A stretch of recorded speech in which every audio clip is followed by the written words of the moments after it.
지금부터는 재료 역학에 대해서 살펴보죠. 자, 우리가 기계공학에서 삼역학이 대단히 중요하다. 뭐 그런 얘기를 여러분한테 누누이 했습니다. 자, 우리가 첫 번째 재료 역학이 있습니다. 삼역학 중에. 그 다음에 또 뭐가 있죠? 유체 역학이 있죠. 열역학이 있죠. 이와 같이 우리가 세 개의 역학은 대단히 중요하다. 기초 이론이면서 또한 이 역학을 모르면은 다른 여러 가지 과목에 대해서 여러분들이 공부를 하는데 문제가 많이 발생한다. 그래서 이 삼역학이 공학의 기초가 된다. 기초 이론이다. 이렇게 여러분들이 보시면 됩니다. 그래서 탄탄하게 여러분들이 다져 놓으시기 바라고, 또한 이 기초 이론을 가지고 여러분들이 산업기사나 기사, 또한 기술사, 또한 국가기술고시 이런 부분에 대단히 많이 출제가 되고 있기 때문에 여러분들이 완벽하게 이해하시고 완벽하게 관련된 공식을 암기하시고 그렇게 하셔야 됩니다. 그래서 이 삼역학이 안전히 여러분들이 이해를 하시고 또한 그 부분에 대해서 완벽하게 해 놓음으로써 다른 과목에 대한 부분도 쉽게 이해할 수 있다는 거 항상 기억해 주시기 바라고. 자, 우리가 챕터 1에는 응력과 변형률입니다. 응력과 변형률. 자, 우리가 응력과 변형률은 대단히 중요하죠. 그래서 응력이란 것은 말 그대로 우리가 영어로 하면 스트레스죠. 사람도 스트레스를 받으면 어떻게 되죠? 화가 나고 짜증이 나고 그렇죠.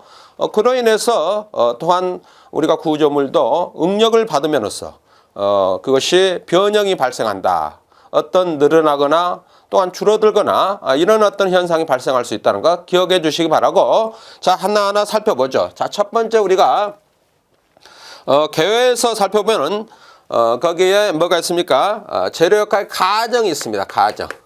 자, 가정이 있습니다. 자, 우리가 재료 역학이란 외력의 작용에 대해서 충분한 강소도를 가질 수 있도록 재료의 형성과 치수를 합리적으로 결정해야 된다. 그래서 재료라는 것은, 또한 재료 역학이라는 것은 어떻게 됩니까? 거기에 있는 것처럼 강도와 또한 강성도가 충분히 있어야 된다. 자, 그렇게 하면은 어떤 가정이 우리가 필요한가? 모든 공학에서는 반드시 우리가 어떤 문제를 풀고 또한 공식을 유도할 때는 어떻습니까? 이니셜 컨디션, 바운더리 컨디션, 초기 조건과 경계 조건이 반드시 우리가 거기에 따른다는 건 여러분들이 아셔야 됩니다. 그런 어떤 조건 하에서 우리가 공식을 유도하고 식을 유도하고 있다. 그것이 첫째 전제 조건이 되죠. 재료에서도 우리가 재료 역학에서도 우리가 어떤 문제를 풀 때는 어떤 가정을 우리가 기초로 해서 문제를 푸는가. 자, 첫 번째 재료는 연속체이다. 연속체이며, 자, 재료는 연속체이며 또한 고체이라는 거. 고체. 자, 우리가 액체와 기체에 따라서 또 그것이 여러 가지 달라지겠죠. 그래서 연속체이며, 연속체라는 것은 뭐죠?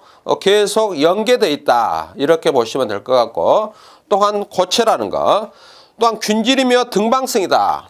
자, 균질이며 그 다음에 등방성이다. 자, 우리가 균질하지 않으면 어떻게 되죠? 그걸 또 해석하는데 여러 가지 문제가 많죠. 또한 등방성이 아니면 그것도 또 문제가 많겠죠. 동등하나 어떤 방향성을 가지고 있다. 이렇게 보시면 될 것 같고, 세 번째는 재료는 외력에 대하여 내력이 발생하고 외력이 제거되면 내력도 소멸된다. 그래서 결국은 외력을 가하면은 내력이 존재한다. 내력이 존재한다. 자, 그래서 우리가 이 부분에 이제 우리가 이것이 외력을 가하면 내력이 존재한다. 이것은 어떤 우리가 재료역학적으로 얘기하면은 평형을 이루고 있다. 뭐 이렇게 보시면 될 것 같죠. 그렇지만 이제 이런 내력이 남아있는, 그것을 우리가 뭐라 그러죠? 잔류가 남아있다. 잔류 응력이 남아있다. 이제 그런 것에 의해서 여러 가지 재료의 또한 문제를 야기하고 있다는 것도 여러분들이 익히 알고 있을 것으로 생각이 됩니다. 자, 그 다음에 네 번째는 뭐죠? 재료의 외력에 대한 변형은 탄성한도 인해서 외력에 비례하고 외력을 제거하면 변형도 또한 소멸된다. 그래서 이것은 말 그대로 후쿠이 법칙, 후쿠이 법칙이 존재한다. 이렇게 보시면 될 것 같습니다. 후쿠이 법칙이 존재하고 있다. 그래서 비례한다. 그것이 이제 비례가 되지가 않으면 어떻게 되죠? 또한 그것이 외력이 남아있으면 어떻게 되죠? 그것이 여러 가지 문제가 또 발생할 수 있죠. 어떤 공식에 복잡해집니다.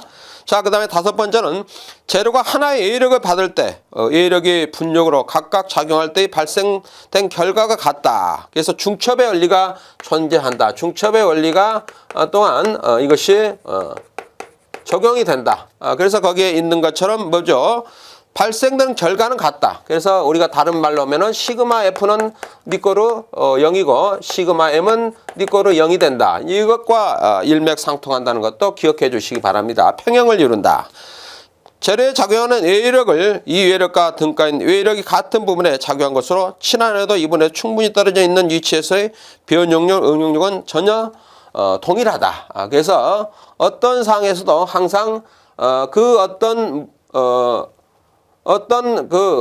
상태, 그냥 동일 조건 상태에서는 항상 어떻게 되죠? 평형을 이루고 있다. 뭐 이렇게 보면 될 것 같습니다.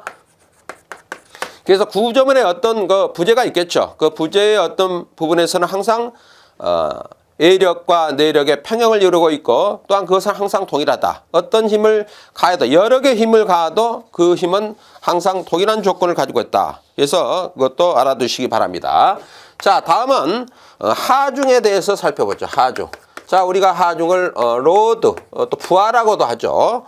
부하라고도 합니다. 그래서 첫 번째 거기에 정의가 나와 있습니다. 이런 것들은 전부 다 용어들 중요합니다. 자, 하중이 뭔가? 하중. 정확하게 여러분들이 의미를 알고 있는 것이 좋겠죠. 하중은 각 부재에 능동적으로 작용하는 힘이다. 능동적으로 작용한다. 능동적으로 작용하는 우리가 힘을 하중이라 한다. 하중. 이것이 이제 우리가 또한 하중, 능동적으로 작용한 힘이 되겠고, 그것에 의해서 또 거기에 부하가 걸리겠죠. 거기에 반력이 있겠죠. 자, 반력이 있습니다. 반력. 자, 우리가 하중을 가하면은 어떻게 됩니까? 그것에 반하는 반력이 생기죠. 그것은 항상 우리가 재료역학에서 평형의 어떤 상태를 우리가 생각하면 됩니다. 평형의 상태. 그래서 힘을 가하면은 그 가한 만큼 또한 반력이 생긴다는 것 알아두시기 바라고. 자, 그 다음에 이제 외력이 있습니다. 이것이 외력. 외력이 있고, 그래서 외력에는 하중과 반력이 있고, 그 다음에 내력이 있죠. 내력. 자, 내력은 뭡니까? 외력에 대한 물체 내부의 저항력이죠. 이거는 외력의 저항력이다. 외력의 저항력. 저항력이다. 이것이 바로 이제 우리가 어떤 재료역학적으로 하면은 잔류응력이 될 수도 있고 여러 가지가 이렇게 존재하고 있는 거죠. 그 다음에 세 번째는 응력이 있습니다. 응력. 이것을 우리가 뭐라고 하죠? 스트레스라고 그러죠. 그래서 내력의 일종이다. 내력의 일종이라는 거. 그래서 여기에 이제 우리가 잔류응력과 연계가 되어 있다는 것 알아두시기 바랍니다. 자, 그 다음에 두 번째 하중의 종류가 있습니다. 하중의 종류. 대단히 중요합니다. 하중의 종류. 자, 첫 번째 우리가 거기에 분류하는 방법이 여러 가지가 있는데 분포가 어떻게 되는가? 분포 방식에 따라서 우리가 하중의 종류를 살펴보죠. 자, 거기에는 분포 하중이 있고 집중 하중이 있다. 그래서 분포 하중이 있고 그 다음에 뭐가 있죠? 집중 하중이 있다. 집중 하중. 자, 분포 하중은 어떻게 되죠? 이와 같이 어떤 보호가 있습니다. 그러면 일정하게 이렇게 분포가 돼 있다는 거죠. 분포가 이렇게 분포가 돼 있다. 그래서 이것은 이제 단위 길이당 얼만큼 거기에 하중이 작용하는가 뭐 이렇게 해서 우리가 나타냈죠. 그래서 이렇게 우리가 의미를 분포 하중 돼 있고 또 이와 같이 우리가 한 곳에만 우리가 하중 P가 작용하면은 이것은 뭐죠? 집중 하중이 되는 거죠. 그래서 분포 하중도 우리가 어떻게 됩니까? 문제를 풀려면은 이것을 집중 하중으로 우리가 이것을 자유물체에 대해서 균일화 해가지고 우리가 문제를 풀어야 되죠. WL이 여기서 작용한다. 뭐 여기가 예를 들어 L이면은 이것이 예를 들어 WL의 어떤 상태가 된다면은 결국은 WL이 되겠죠. 이렇게 집중화시켜서 집중 하중을 받는 것으로 해서 우리가 해석을 해야 된다. 뒤에 또 나오겠지만. 자, 그 다음에 두 번째가 뭐가 있습니까? 변화 상태. 변화 상태에 따라서 우리가 또한 하중을 분리하고 있다. 그래서 거기에 있는 것처럼 뭐가 있죠? 정하중이 있어요. 정하중. 자, 정하중이 있다. 정하중. 정하중은 말 그대로 스테이틱 로드죠. 스테이틱 로드. 그래서 스테이틱 로드다. 자, 이것은 어떻게 되죠? 정적인 하중이다. 일정하게 계속 하중을 가하고 있는 상태가 되겠죠? 자, 거기에는 사하중 있죠. 데드 로드가 있다. 사하중. 자, 사하중이 있습니다. 데드 로드. 자중과 같이 크기 방향이 항상 일정한 하중이다. 그래서 이것은 뭐 어떻게 보면 자중의 어떤 상태 하중을 우리가 의미하고 있고, 자, 그 다음에 또 뭐가 있죠? 점가하중이 있어요. 점가하중. 점가하중은 뭡니까? 점진적으로 증가하거나 감소하는 그런 상태를 우리가 의미를 부여하고 있죠. 그래서 뭐 이와 같은 어떤 하중의 분포, 균질 분포지만은 이와 같은 하중. 또 뭐 어떤 이와 같은 하중의 분포. 이것이 바로 이제 우리가 정가하중이다. 이렇게 보면 되겠습니다. 자, 그 다음에 돌하중이, 동하중 있죠. 동하중. 동하중 있죠. 자, 동하중은 뭡니까? 다이나믹 노드가 되겠죠. 다이나믹. 자, 다이나믹 노드입니다. 그래서 말 그대로 움직이는 그런 하중이다. 뭐 이렇게 보시면 될 것 같습니다. 그래서 여기는 할하중이죠. 할하중. 자, 할하중 있죠. 살아있는 하중이다. 그래서 거기에 할하중에는 반복하중, 그 다음에 교번하중이 있다. 반복하중. 그래서 반복하중과 그 다음에 교번하중이 대단히 중요합니다. 교번하중이 있다. 이거 대단히 중요합니다. 자, 우리가 동하중은 쉽게 얘기하면 여러분들이 다리를 연상하시면 됩니다. 다리. 자, 다리가 이렇게 있습니다. 다리. 다리가 이렇게 나져 있죠. 그러면 여기 자동차들이 어떻게 됩니까? 여기에 뭐 이렇게 다니겠죠. 자동차들이 이렇게 다닙니다. 자동차들이 다닙니다. 그러면 자동차가 어떻게 됩니까? 항상 일정하지는 않죠. 불규칙하죠. 새벽에는 거의 자동차가 우리가 성산대교가 있으면 성산대교의 새벽에는 자동차가 거의 다니지 않죠. 그렇지만 출퇴근 시간에는 상당히 많이 자동차가 다니죠. 그와 같이 여러 가지 하중의 상태가 동적으로 어떤 변화가 있는 그런 상태가 되겠죠. 그것이 이제 우리가 반복하중. 반복하중은 어떻게 되죠? 사이클로 얘기하면 이와 같이. 예를 들어 인장과 압축이 이렇게 규칙적으로 반복되는 하중이 우리가 반복하중이 되겠죠. 그렇지만 교번하중은 어떻게 됩니까? 교번하중은 말 그대로 예측 불허하는 하중. 우리가 예측하지 못한다. 그것이 바로 우리가 성산대교에서 차량이 이렇게 왕래하는 그런 상태가 우리가 교번하중이다. 이렇게 볼 수가 있습니다. 그래서 피로에서도 우리가 교번하중이 대단히 위험하죠. 그것이 또한 피로 현상이 제일 많이 발생하고 수가 있다는 거죠. 잘 기억하시기 바랍니다. 대단히 중요합니다. 자, 그 다음에 충격하중이 있어요. 충격하중. 자, 충격하중은 말 그대로 임팩트 상태가 되겠죠. 그래서 거기에 있는 것처럼 충격하중, 임펄시브도 되고 임팩트도 되고 다 똑같은 말입니다. 그래서 말 그대로 짧은 시간에 아주 강하게 이렇게 가하는 것을 우리가 충격하중이다. 그 다음에 또 뭐가 있죠? 이동하중이 있습니다. 이동하중. 이동하중은 뭐죠? 물체상에서 이동하면서 이렇게 물체가 이동하면서 우리가 하중이 가해진 것을 의미하고 있다. 자, 그 다음에 세 번째는 작용 상태에 따라서 우리가 또한 구분을 하고 있다. 어떻게 작용하는가? 자, 여기도 거기에 있는 것처럼 축하중이 있어요. 축하중. 축하중이 있다. 자, 축에 작용하는 하중이 되겠죠. 이것은 거기에 있는 것처럼 인장하중이 있고 그 다음에 압축하중이 있다. 이것은 뭐 다 알 수 있는 것들이죠. 압축이 있다. 그래서 인장은 잡아당기는 거, 압축은 누르는 거, 이렇게 보시면 될 것 같고, 자, 그 다음에 두 번째는 뭐죠? 전단하중 있죠. 전단하중. 전단하중. 이것은 뭐 뒤에서 이제 이론식으로 공식이 여러 가지 전개가 됩니다. 자, 그 다음에 축에서는 우리가 뭐가 있죠? 비틀림 하중이 작용하죠. 비틀림 하중. 비틀림 하중이 작용한다. 자, 그 다음에 우리가 보호에서는 뭐죠? 밴딩 하중이 작용하죠. 밴딩 하중이 작용한다. 그래서 이와 같은 여러 가지 하중의 종류에 대해서 살펴봤습니다. 그래서 여러분들이 잘 기억해 주시기 바라고 또 용어를 잘 기억해 주시기 바랍니다. 대단히 중요합니다. 자, 다음은 응력과 변형률입니다. 응력과 변형. 응력과 변형률에 대해서 살펴보죠. 변형률입니다. 자, 우리가 응력을 스트레스라고 그러죠. 스트레스. 스트레스. 그 다음에 변형들은 우리가 뭐라 그러죠? 스트레인이라고 그러죠. 스트레인이라고 이렇게 의미를 부여하고 있다. 잘 기억해 주시기 바라고. 자, 응력은 어떻게 됩니까?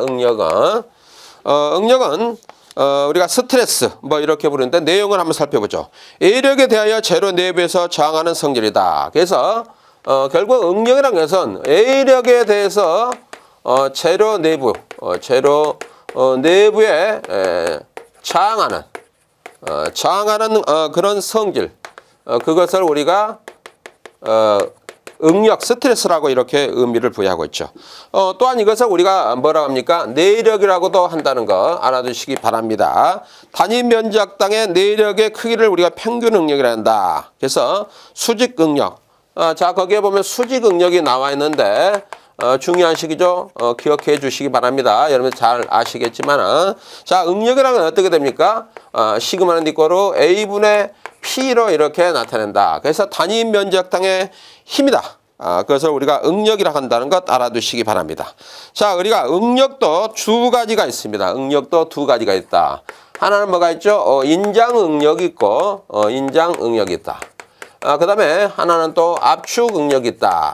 뭐 이렇게 두 가지로 우리가 구분할 수 있는데, 자, 인장은 우리가 플러스라 하고 이것은 마이너스로 이렇게 표시하고 있죠. 그것도 이것은 이제 부호의 규정입니다. 우리가 부호의 규정을 그렇게 의미를 붙였고, 자, 그다음에 전단 응력 있죠. 전단 응력.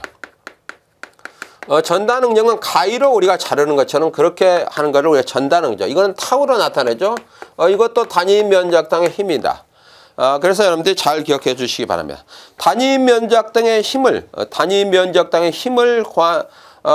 에서 우리가 여러 가지 용어들이 있습니다. 그래서 여기에 있는 것처럼 응력이 있고 또 압력도 마찬가지죠. 압력도 단위 면적당의 힘을 우리가 이렇게 나눠줌으로써 어떻게 됩니까? 압력이 되는 거죠. 그렇지만은 응력은 어떻게 됩니까? 응력과 우리가 전달 응력 이런 것들은 어떻게 죠? 오픈된 상태, 대기 상태에서 우리가 단위 면적당의 힘을 나누는 것을 우리가 응력이라고 그러고, 그 다음에 압력은 어떻게 죠? 밀폐된 공간이 반드시 들어가야 됩니다. 단서 조건이 정확하게 알아두시기 바랍니다. 자, 그 다음에 거기에 이제 보시면 우리가 플러스 전단과 그 다음에 마이너스 전단도 그것도 있습니다. 그래서 이 전단도 결국은 플러스 전단이 있고 그 다음에 마이너스 전단이 있다. 그래서 그걸 잘 보시고 방향성 잘 보시기 바랍니다. 자, 그 다음에 변형률에 대해서 변형률. 변형률은 우리가 스트레인이라고 그러죠. 말 그대로 늘어나는가 줄어드는가. 그것을 우리가 나타내는 것이 이제 변형률이죠. 그래서 거기에 보시면은 단위 길이당 변형량을 우리가 단위 길이당. 그래서 단위 길이당 변형량을 우리가 변형률을 한다. 뭐 이렇게 보면 되겠죠. 그래서 거기에 보시면은 총변형률 있죠. 총변형률이 나와 있습니다. 그래서 이것을 우리가 또 뭐라고 합니까? 세로 변형 같이 알아주세요. 세로 변형률을 한다는 것도 알아두시기 바랍니다. 중요합니다. 자, 그렇게 해서 우리가 그거를 입실론 T로 이렇게 나타냈습니다. 입실론 T로. 그래서 텐실, 인장 그렇게 해서 나타내죠. 그래서 거기에는 인장 종변율이 있고 압축 종변율이 있다. 그래서 입실론 C와 입실론 T가 있다. 다 입실론 T는 어떻게 됩니까? L분의 L 다시 해서 L을 빼줘서 L을 나눠주는 거. 또 다시 이걸 쓰면죠. L분의 델타가 되겠죠. 이 부분이 델타가 되니까 이렇게 나타낼 수 있다. 그래서 이것은 플러스를 나타낸다. 그 다음에 압축 종변형률이 있어요. 이것을 입실론 C로 이렇게 표시했죠. 이것도 이제 마찬가지인데 L-분의 L인데 이것도 L분의 델타가 되겠죠. 근데 마이너스가 붙죠. 그래서 마이너스가 붙는다. 압축은 마이너스입니다. 그래서 종변형률은 입실론은 L분의 델타다. 잘 기억해 주시기 바라고. 자, 그 다음에 두 번째는 뭐가 있죠? 행변형률 있죠. 행변형률. 행변형률이 있다. 이것은 우리가 가로 변형률입니다. 가로 변형. 잘 기억하시기 바랍니다. 이것은 또 우리가 뭐를 기호는 입실론 다시로 나타내죠. 입실론 다시. 이거는 입실론으로 나타냈죠. 이거는 입실론으로 우리가 나타냈습니다. 잘 기억해 주시기 바라고. 자, 여기도 인장 행변형률과 압축 행변형률이 있다. 그래서 인장 행변형률과 그 다음에 압축 행변형률이 있다. 잘 기억하시기 바랍니다. 자, 여기도 거기에 있는 것처럼 결국은 이것은 입실론 어떻게 돼요? t의 다시가 되겠고, 여기는 입실론 다시 c의 다시가 되겠죠. 그렇게 해서 여기는 직경이 들어갑니다. 직경이 들어가는데, 여기는 이제 부호가 바뀝니다. 여기하고 부호가 바뀝니다. 그래서 t분의 마이너스 d 다시 마이너스 d를 빼줌으로써 얻을 수가 있고, 이것이 바로 d분의 델타 t가 되겠죠. 그래서 또한 이것은 d분의 어떻게 죠? 델타 다시로 이렇게 해서 우리가 이것이 마이너스입니다. 이게 틀립니다. 그 다음에 밑에는 어찌 입실론 c는 어찌죠? d분의 d 다시 d. 그 다음에 여기는 어쩌 d분의 델타 t가 되겠죠. 여기 마이너스 붙어야 되겠죠. 자, 이렇게 해서 이거는 d분의 델타 다시가 되는데 그건 플러스다.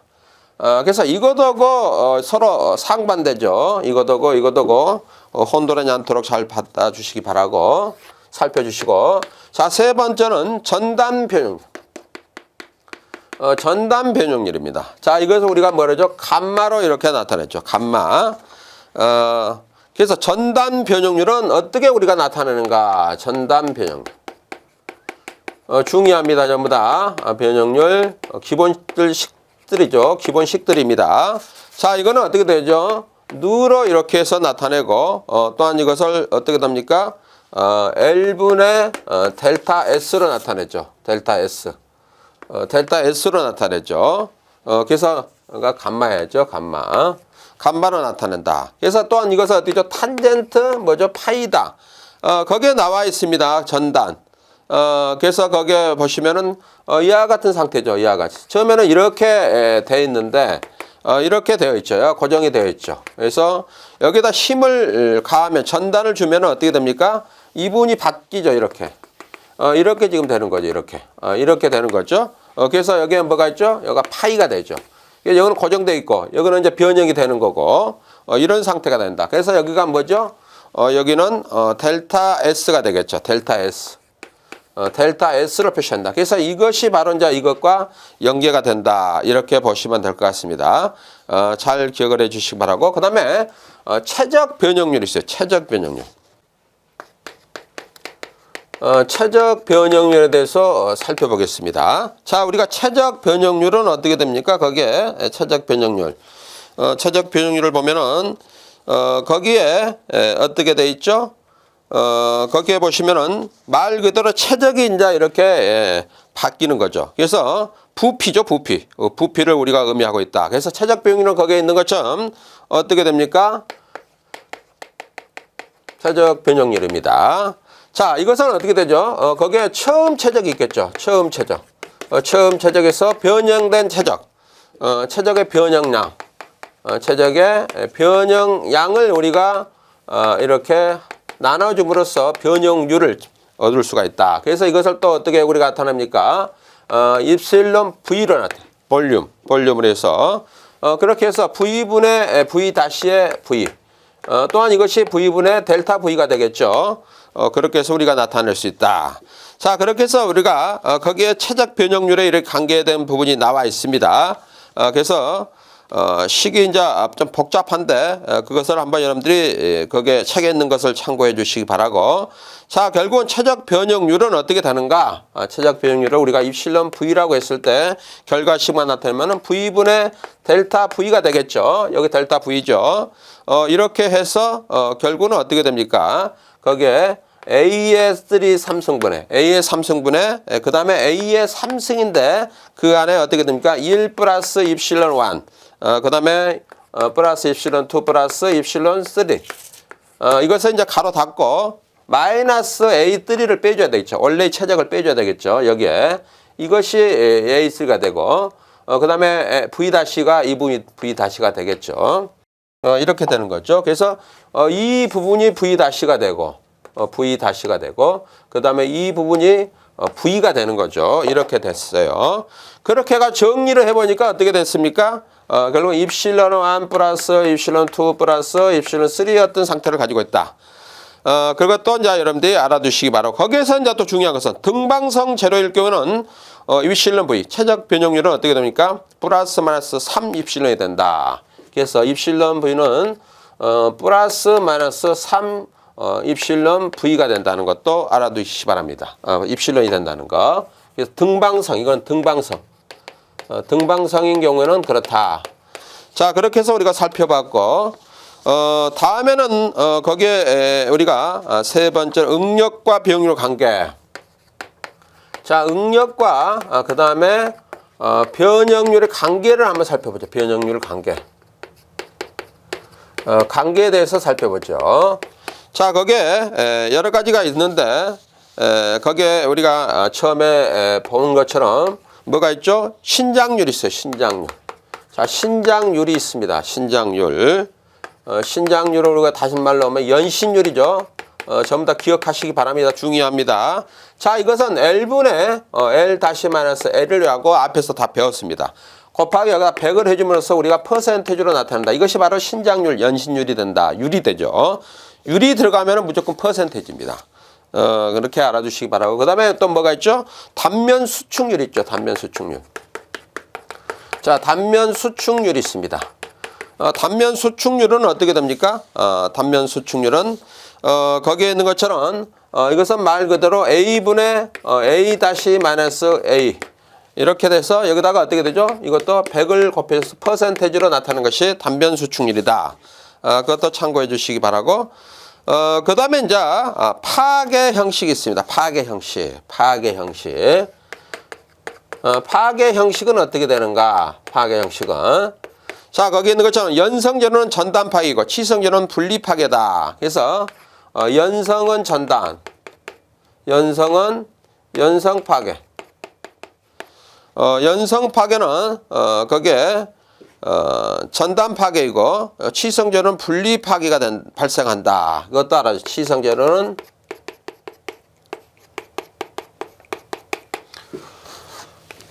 자, 연성제로와 그 다음에 치성제로입니다.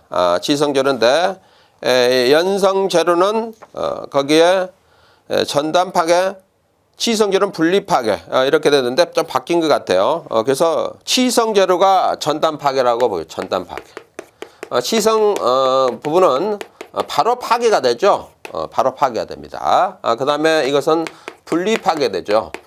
연성은 바로 우리가 파괴되지 않고 이와 같이 파괴가 되면 이렇게 되면서 파괴가 되죠. 찢어지는 거죠. 찢어지고. 그 다음에 치성제로는 어떻게 됩니까? 바로 이렇게 분리가 되는 거죠. 이렇게. 그래서 여러분들이 잘 알아두시기 바랍니다. 전단이 되는 거죠. 그렇게 해서 살펴봤습니다. 잘 기억해 주시기 바랍니다.